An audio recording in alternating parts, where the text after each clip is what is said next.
आज मुंब्रा में मैं एनसीपी शरद पवार गुट के प्रत्याशी और पूर्व मंत्री जितेंद्र अवार्ड जी जो इस क्षेत्र के विधायक भी हैं उनके प्रचार के लिए आया हूं।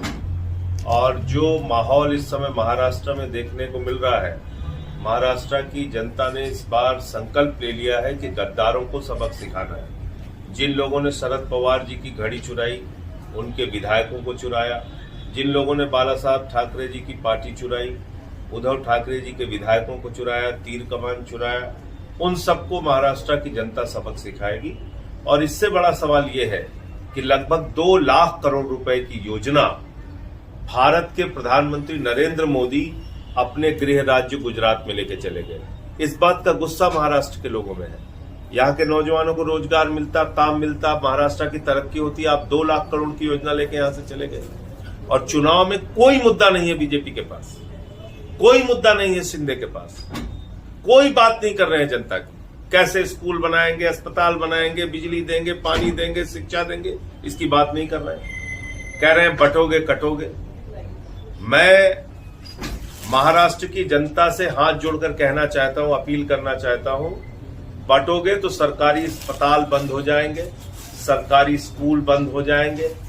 बंटोगे तो देश में महंगाई आसमान पे पहुंच जाएगी। अभी 110 रुपए का पेट्रोल आपने खरीदा, 100 रुपए का डीजल खरीदा, 250 रुपए का सरसों का तेल खरीदा, 300 का टमाटर खरीदा। महंगाई आसमान पे पहुंच गई। नौजवान बेरोजगारी के कारण आत्महत्या कर रहा है। तो बंटो नहीं, कटो नहीं, मिलकर भाजपा को हराओ। सारे लोग इकट्ठा होकर भाजपा को हराओ। और मैंने तो नारा भी दिया है आज महाराष्ट्र के अंदर, न बटिए न कटिए, मिलकर भाजपा को रपटिए। सर, कल ठाणे में केंद्रीय मंत्री किरण रिजिजू आए थे। उन्होंने ऐसा कहा कि 25 नवंबर से विंटर सेशन शुरू होगा। इस दौरान वक्फ अमेंडमेंट बिल एक्ट आएगा। इसमें अगर विरोधी दल के नेता ने आक्षेप लिया तो हम जबरदस्ती इस बिल को पास कर लेंगे। आप जेपीसी के सदस्य हैं, किस तरीके से देखते हैं? देखो, ऐसा है कि धार्मिक संस्थानों की जमीन को कब्जा करके अडानी को देने का मकसद है नरेंद्र मोदी जी का। इन्होंने अभी 13,000 एकड़ जमीन, भारत की सेना की जमीन, अडानी को दे दी अयोध्या में। जैन धर्म के सबसे प्रमुख धार्मिक स्थल पे व्यवसायीकरण शुरू कर दिया था झारखंड के अंदर, उसका भी हमने विरोध किया। ये वक्फ बिल जो है, ये कोई मुसलमानों की भलाई के लिए नहीं लाया जा रहा है और न देश की भलाई के लिए लाया जा रहा है। ये देश के अमन चैन को बिगाड़ने के लिए और धार्मिक संस्थानों की जमीनों को कब्जा करने की एक शुरुआत है। ये मत समझिए कि सिर्फ मस्जिदों की जमीन ये कब्जा करेंगे, आगे मंदिरों की भी करेंगे, गुरुद्वारों की भी करेंगे, चर्चों की भी करेंगे। और इनका मकसद है सारी जमीन उठा के अडानी को देना। अभी आपने देखा मुंबई के अंदर धारावी में क्या किया इन्होंने। 2,500 करोड़ रुपए का नुकसान सह के भी ये अडानी को प्रोजेक्ट दे रहे हैं धारावी का। तो इसलिए वक्फ बिल का हम लोग विरोध कर रहे हैं।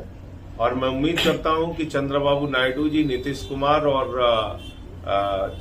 चिराग पासवान, ये तीनों लोग भी इस बिल का विरोध करेंगे, क्योंकि ये इस देश के अमन चैन के खिलाफ बात होगी अगर ये बिल पास होता है।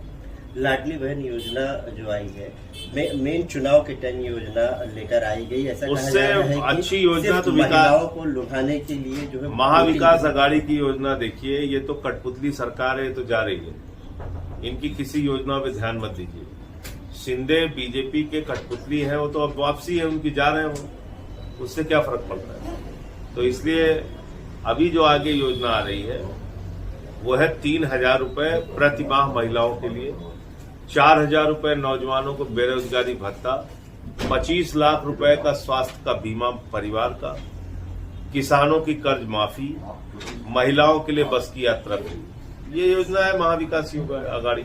महाराष्ट्र में अगर इंडिया अलायंस की सरकार आती है तो जिस तरीके से महाराष्ट्र का माहौल खराब किया गया था, जिस तरीके से महाराष्ट्र में हिंदू मुस्लिम का दंगा फैलाया गया था, उन लोगों के ऊपर क्या कार्रवाई की जाएगी? देखो, ऐसा है, देश का कोई भी हिस्सा कानून के मुताबिक चलेगा। गुंडागर्दी से किसी को दबा के देश का माहौल खराब करके नहीं चलेगा। तो कानून के मुताबिक कार्रवाई होनी चाहिए। जो लोग इसके लिए दोषी हैं, माहौल बिगाड़ने के लिए, अमन चैन बिगाड़ने के लिए।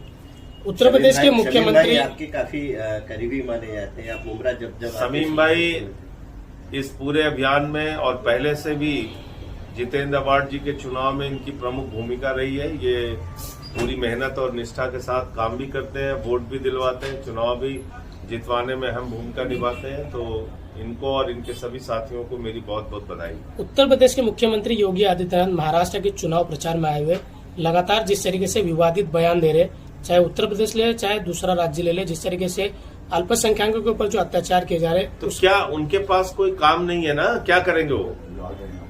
अगर स्कूल पे बात करेंगे तो उनको बताना पड़ेगा कितना स्कूल बनाया नहीं बनाया, अस्पताल पे बात करेंगे बताना पड़ेगा, महंगाई पे बात करेंगे बताना पड़ेगा। तो जब कोई काम नहीं किया है तो ये इसी तरह की फालतू बातें करेंगे, बटोगे कटोगे। मैं तो कह रहा हूं लोगों से कि बटोगे तो जेब कटेगी, बटो नहीं मिल के बीजेपी को हराओ।